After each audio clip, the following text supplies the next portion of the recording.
बांग्लादेश में बड़ा सियासी घटनाक्रम जारी है। शेख हसीना के प्रधानमंत्री पद से इस्तीफा दिए जाने के बाद अंतरिम सरकार का गठन हो गया, जिसकी कमान मोहम्मद यूनुस ने संभाली है।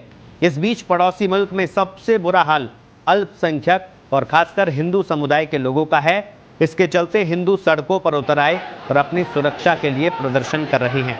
बांग्लादेश के सैन्य कर्मियों और अल्पसंख्यक हिंदू समुदाय के सदस्यों के बीच झड़प भी हुई। ये लोग देश में हिंसा के दौरान लापता हुए अपने परिवार के सदस्यों के पोस्टर लेकर प्रदर्शन कर रहे थे। इन सदस्यों ने ढाका में जमुना स्टेट गेस्ट हाउस के बाहर प्रदर्शन किया, जहां बांग्लादेश की अंतरिम सरकार के प्रमुख मोहम्मद यूनुस रह रहे हैं।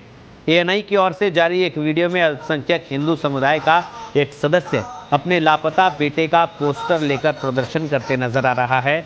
वीडियो में प्रदर्शन के दौरान उन्होंने कहा कि मैं अपनी जान दे दूंगा, लेकिन मुझे अपने बच्चे के लिए न्याय चाहिए। मेरा बच्चा कहाँ है? ऐसे कई प्रदर्शनकारी इस प्रदर्शन में शामिल थे। मैं अपने बच्चे के बारे में पूछताछ करने के लिए दर दर भटक रहा हूं, लेकिन कोई मेरी बात सुन नहीं रहा। दरअसल हिंदुओं का ये प्रदर्शन बांग्लादेश के उस पुरानी बीमारी के खिलाफ है, जिसमें अराजकता फैलते ही मुस्लिम कट्टरपंथी सबसे पहले हिंदुओं को सताते हैं। हाल ही में बांग्लादेश में हिंदुओं पर हुए हमले के खिलाफ बड़े पैमाने पर प्रदर्शन हुआ। इतने बड़े पैमाने पर शायद ही दुनिया ने पहली बार बांग्लादेश के हिंदुओं को प्रदर्शन करते देखा।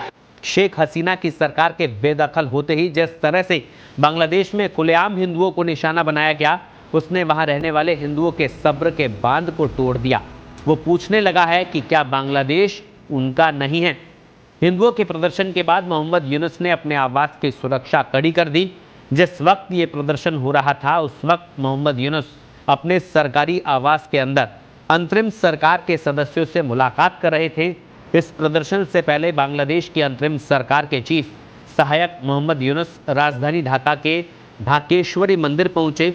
मंदिर पहुंचकर यूनुस ने हिंदुओं से मुलाकात की और सुरक्षा का भरोसा दिया, मगर ये भरोसा काम न आया और कुछ घंटे बाद ही उपद्रवियों ने बांग्लादेशी हिंदुओं को फिर से निशाना बनाया और रंगपुर संभाग के ठाकुरगांव जिले में एक हिंदू घर को आग के हवाले कर दिया।